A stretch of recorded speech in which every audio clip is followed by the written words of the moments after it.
Hi, my name's Ava. My name is Aiden Friedsam. My name is Awa Diao. Hey everybody, my name is David Korn. My name is Stephen Feely. I'm Jada. Hi, I'm Owen Reed. So my name is Gia Berger. My name is Ryan Bird. My name is AC Samuels. My name is Aaron. Hello, my name is Peter Edelstein. I'm a senior and I've attended Riverdale since 7th grade. I'm in 12th grade and I've attended Riverdale for 4 years. I'm a senior and I've been here since kindergarten. And I've been at Riverdale for 3 years. I am a senior at Riverdale and I have been here since my freshman year. I've been here been going since kindergarten. I'm a junior and I've been at Riverdale since 9th grade. I'm in the 12th grade and I've been here since 7th grade. I've been going to Riverdale since 6th grade and I'm currently a junior. I'm a senior and I came to Riverdale my freshman year. I am in grade 12 somehow. I've been at Riverdale for 4 years. I'm a senior at Riverdale and I've been at Riverdale since kindergarten. The Windward School for middle school and Grunge Academy pre-K through 6th grade. I went to quite a few schools. I went to Dwight Englewood in Englewood, New Jersey. I went to the Windward School, which is a special ed school for students with dyslexia. And then well before that, I went to the City and Country School, like downtown Manhattan. I went to a public school in Harlem called Mott Hall. I went to Columbia Grammar School. So I went to Mott Hall 2, like a small public middle school in the Harlem Upper West Side. I went to an all-boys school called Browning, 4th grade through 8th grade. I actually attended 2. So from pre-K to 1st grade, I went to Villa Maria Academy. And then from 2nd to 5th, I went to PS 121 in the Bronx. I went to Allen Stevenson. I went to the Pingree School in New Jersey. And, I'm fully a Riverdale student now. I'm proud of it.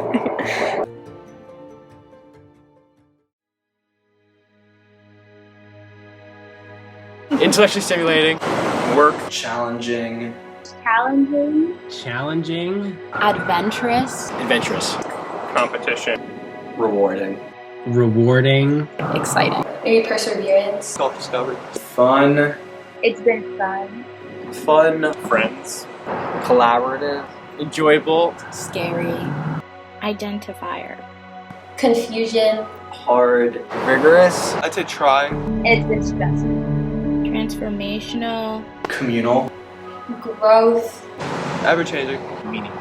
Eye-opening. Hopefully eye-opening is hyphenated, so one word. And complex.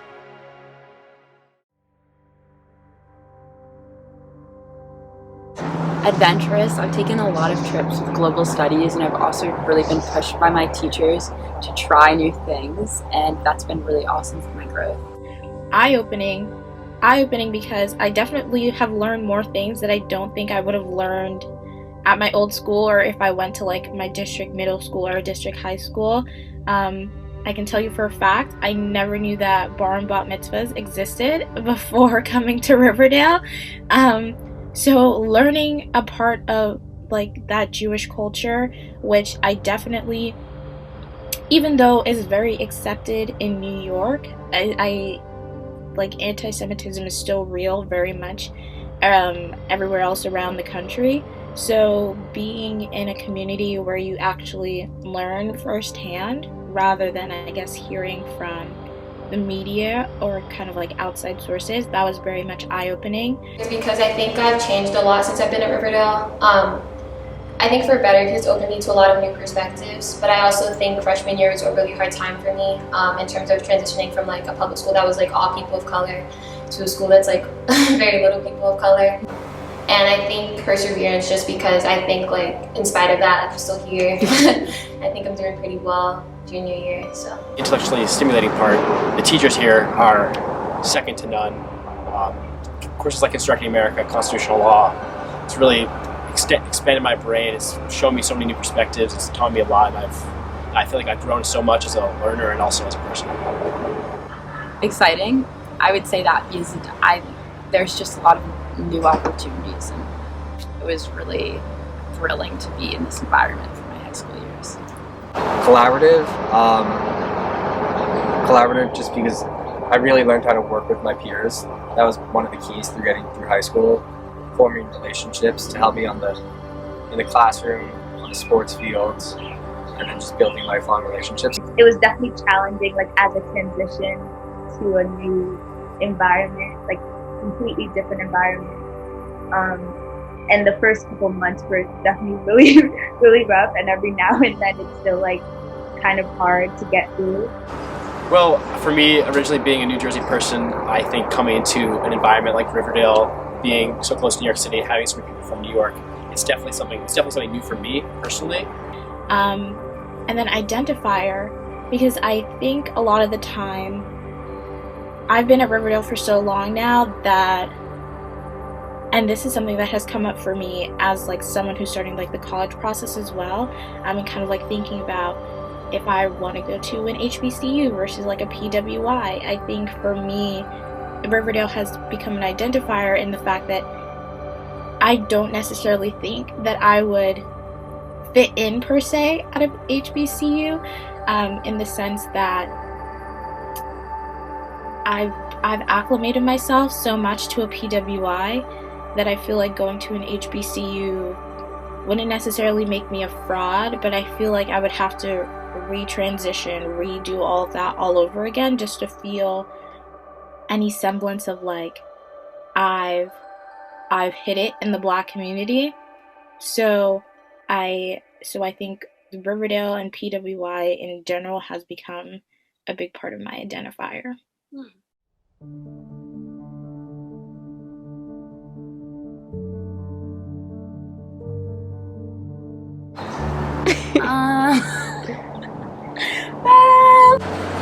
No.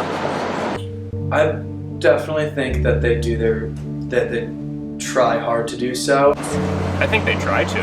I think I can say both yes and no. I would say yes in the sense that I think I felt a sense of community more like in the affinity groups. I think Riverdale does a good job of like fostering those environments for students of color, but I think in terms of the whole school, I don't think, or I'll speak at least to my grade, I don't think there's much of a sense of community in my grade. I think it's very like cliquey, and I think that's for like a bunch of different reasons, but I don't really feel a sense of community like in my grade so much. I think it's ultimately up to the students to make that community happen, but I think they do a pretty good job of it.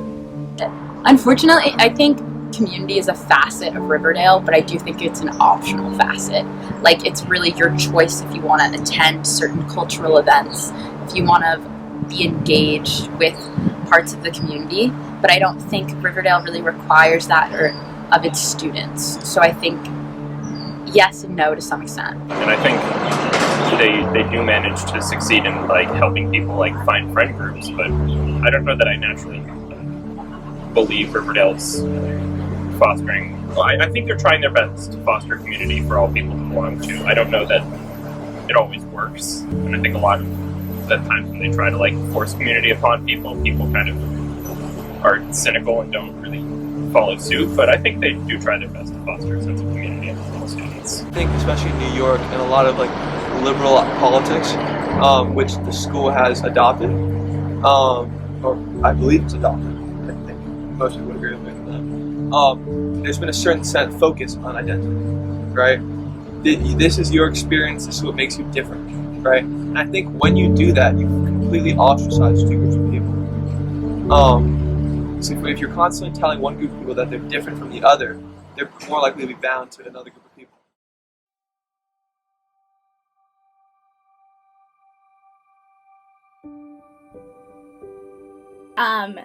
If we look at it racially,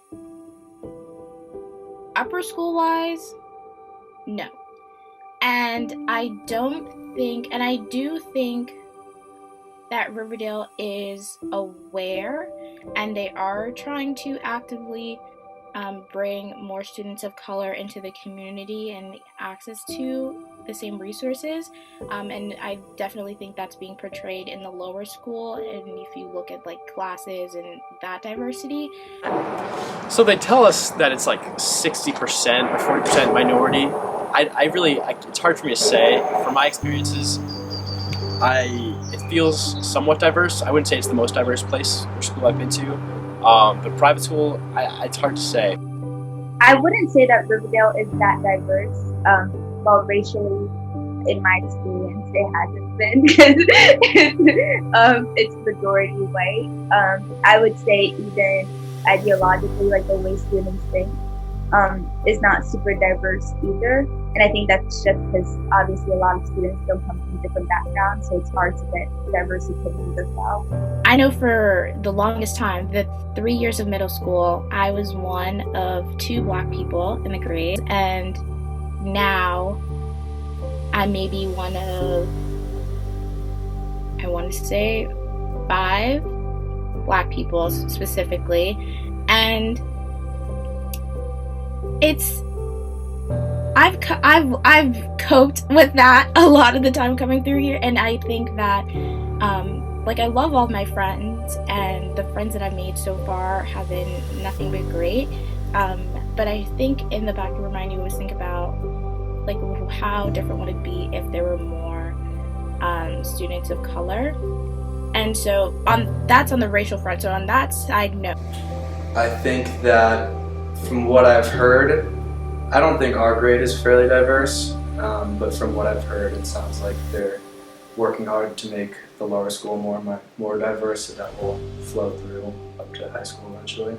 I think it really depends on who you associate yourself with, and who you spend time with. I think about it a lot, like when I'm in the cafeteria. You have to see a bunch of tables where it's just all white guys, white girls, and then a bunch of Black girls together, Black guys, and it's interesting. I mean, I don't know what the breakdown of that, but I definitely feel like there is. It's definitely an interesting topic. In terms of different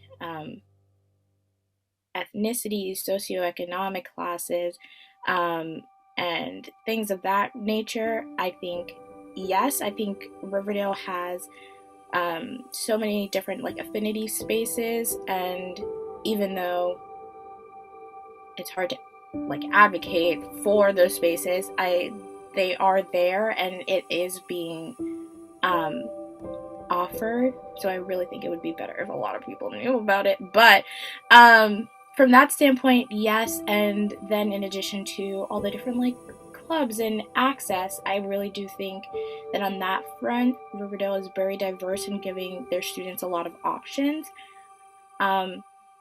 But then from the superficial point of race, no.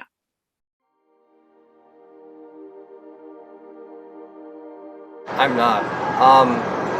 I'm not a member of an affinity group, mostly because up until 11th grade, I didn't really know that there was an affinity group for my race or my religion. I know that there's AWARE, right, for whites, and then I think there's also, I'm Jewish, so there's Jewish in New York, but I didn't really hear those until 11th grade, and then by that time my schedule was quite full, and I just never got around to joining them. No, I'm not.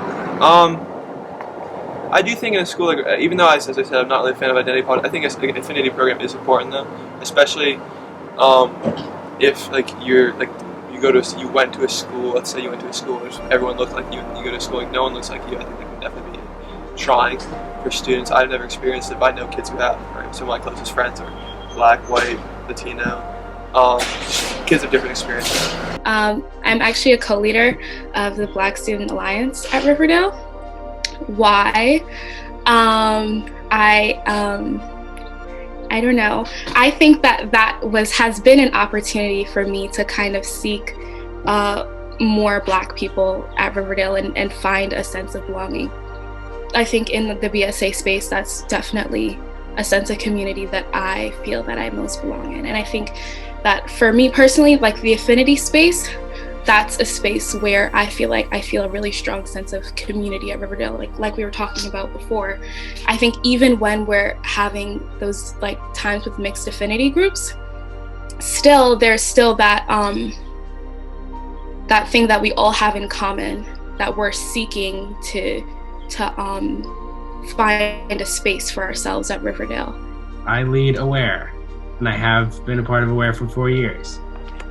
I think I joined AWARE because, probably the main reason is that I think, just to exist in a society is to absorb so many of the images that the society is constantly projecting into your mind. And the United States has a deeply racist history. obviously, I feel like I don't have to explain this, but I think just to exist in this society is to internalize racism, to internalize bias in many different forms. And I think, some people have issues acknowledging that or like admitting it, but it's not, I would be surprised if you weren't even a little bit racist, like just a little bit, like that's not a surprise. Like if you weren't, you would be sleeping in your room for 10 years and like not going outside, because the cover of every magazine, like the character on every TV show is one stereotype or portrayal. So I joined because I wanted to address whatever was I had internalized that was harmful.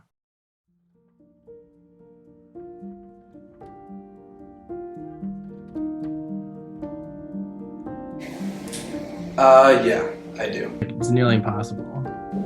I think everyone at Riverdale loves talking about that, to be honest. I think in certain situations, there are certain barriers that have to be broken down.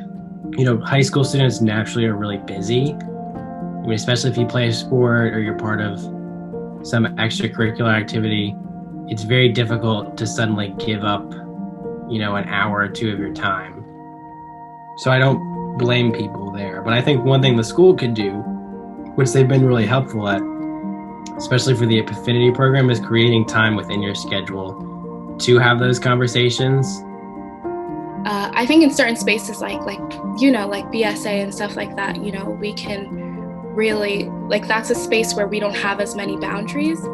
So it's they're more of an opportunity for us to be vulnerable in those situations, but maybe in a class discussion and stuff like that, I think that it can be a little bit difficult because everyone is coming to the conversation with their own experiences. I think that some people are shy when we're having those types of conversations, and I also think that sometimes the conversations feel a little bit forced when I think they would be more productive if they came about more naturally. So I think it's something that Riverdale talks a lot about. So it's something that our minds are on about a lot, something that's on our minds a lot, and so I think those thoughts are sort of generally ruminating in our heads, so that people are prepared to talk about that. Another issue is that there is a section of the population that just doesn't want to have those conversations. And part of me wants to, create spaces that are mandatory, so you kind of have to have those conversations. But then I know that if you put people in those spaces against their will, then they're not going to come out having learned anything. And people are like, hey, maybe I don't want to say this because I don't want to offend anyone. Or should I share this because I don't necessarily feel safe in this space? I think once you build a certain level of trust and care, I think it is easy to have those conversations.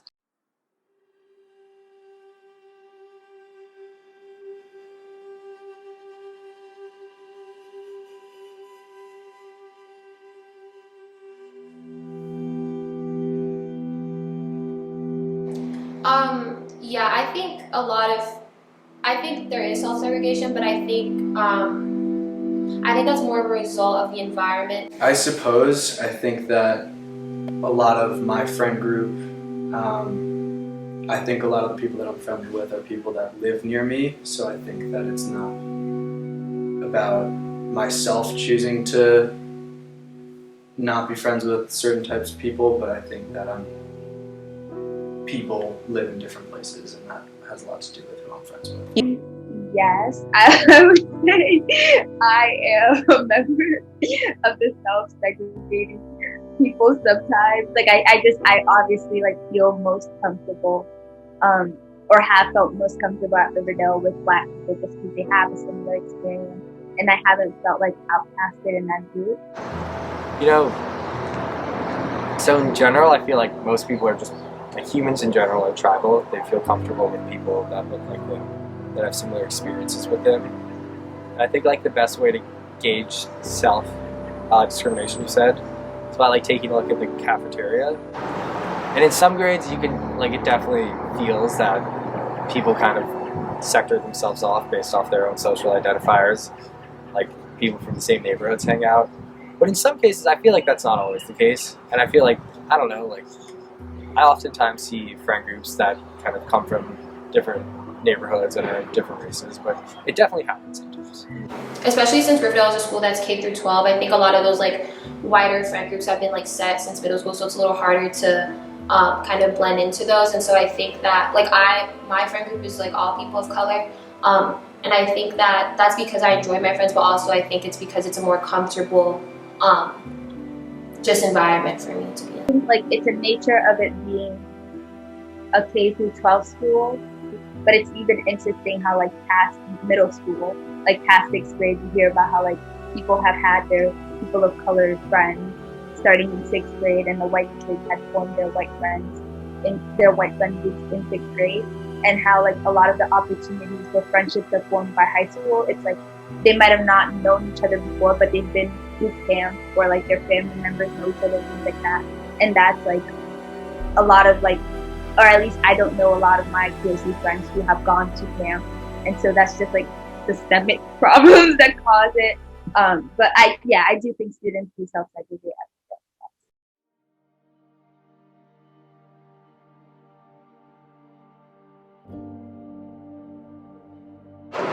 No, I don't think I've ever notably felt imposter syndrome at Riverdale. Well, doubting my skills, I mean, I think it's definitely competitive here, if that's what you mean. In terms of the way I identify, I've always felt like I belong. Oh my god. Literally, I'm still working through it. Definitely. I think one thing this school really rarely talks about is ableism, and how we treat students with, like, disabilities or learning disabilities, or how there is seriously a lack thereof of students with what we would, I don't really love the word disabilities because it has a negative connotation in it. A disability, so to speak, just means you, because of the way your brain is wired, or or whatever, that the world isn't set up for you to succeed. And that's not fair. It doesn't mean there's anything wrong with you. It just means this world is set up for people who have certain things that you might be lacking in. And it's the world that's created this negative connotation for it. It's just being different, honestly. Definitely, as someone having dyslexia and ADHD, Riverdale has been super hard mentally on me. I just always feel really dumb, or just, I used to always joke and say, like, some students just have such an unwarranted confidence that I've literally never had in my whole life, and I'm still working on. And I think this school ought to think about how we treat students with disabilities. Well, I think there's a lot of smart people here, and there's a lot of people that can push you to, that can challenge you. And there's, like, everyone here works hard and everyone here is smart, so you're not going to rise to the, or be at the top just from that. So I think it's like, yes, imposter syndrome, but also really just it's a competitive environment where you don't want to be at the bottom. And maybe it's good to have a little imposter syndrome to really like I want to be here and I want to have a place here. There's a really, just quite frankly, strange amount of pain or disappointment I feel, and I assume other students feel, when they don't get a certain grade. And needless to say, I definitely experience imposter syndrome, and it's sometimes hard for me to feel like I'm valid and that my opinions should be valued.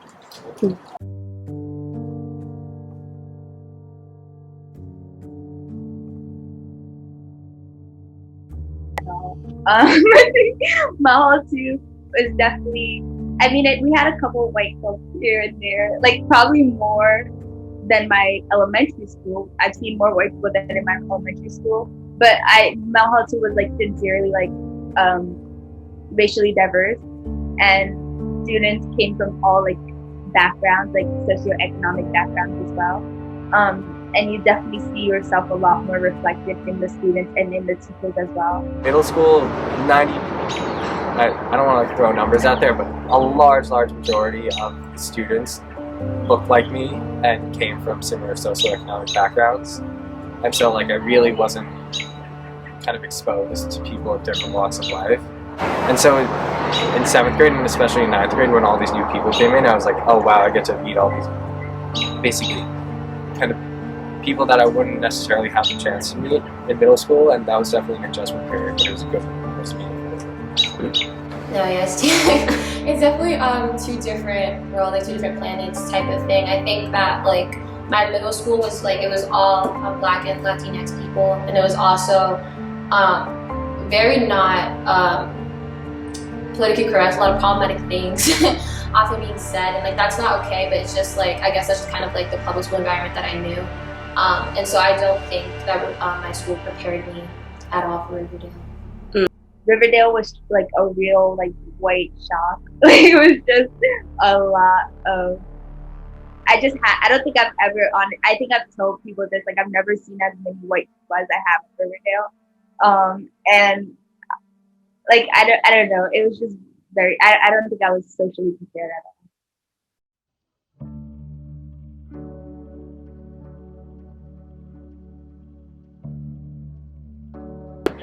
I think the person that I am at Riverdale isn't entirely different from the person that I am like with my outside of school friends and with my family. I do think so. I obviously have different cells when I'm with my family, when I'm with my grandparents, right? I mean, I speak differently for sure. I think that's just a product of being a teenager though. I feel very at home at Riverdale. I feel very at home with my teachers, with my friends, and really with anyone I interact with.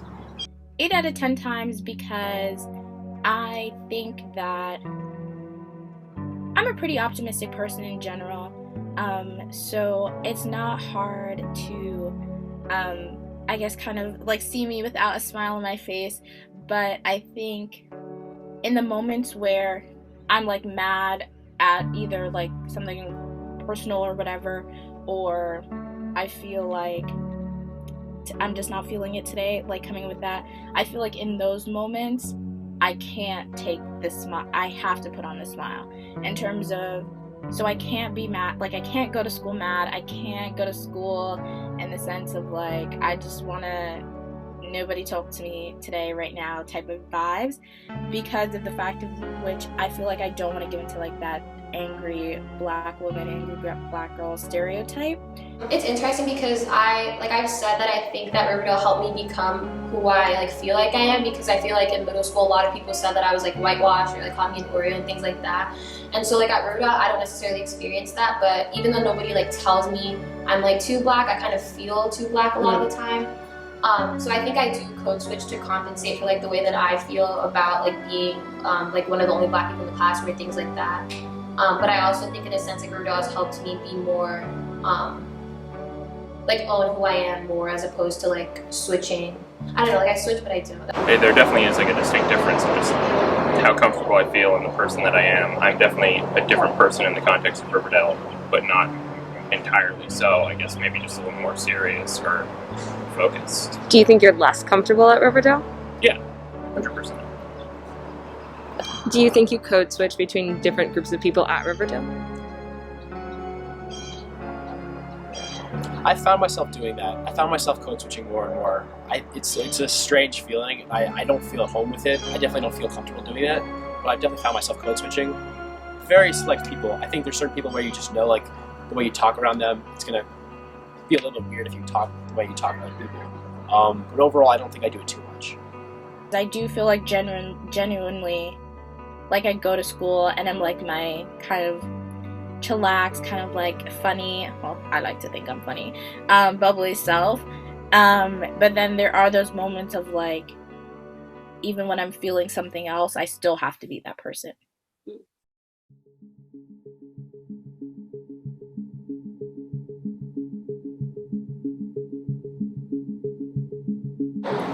So Ms. Eskin would want me to say I am more conscious just being after ILS, the same with Dr. Kennis.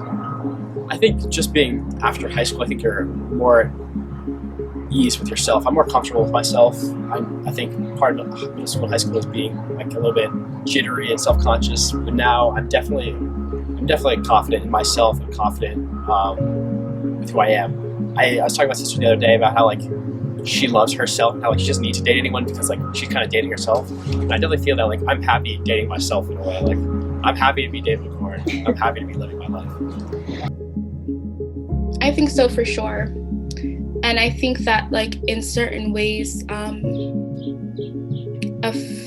there are like, I feel like there are a lot of levels to activism and social justice and stuff like that. And it's been really nice to realize that being completely myself unapologetically and loving myself unapologetically is a part of that resistance as well. I think in order to feel more conscious about the world, I think Riverdale would have had to have been a more accurate representation of what the world is like. And I think, racially, we're not at all experienced to what we don't have experience with the real diversity of the world.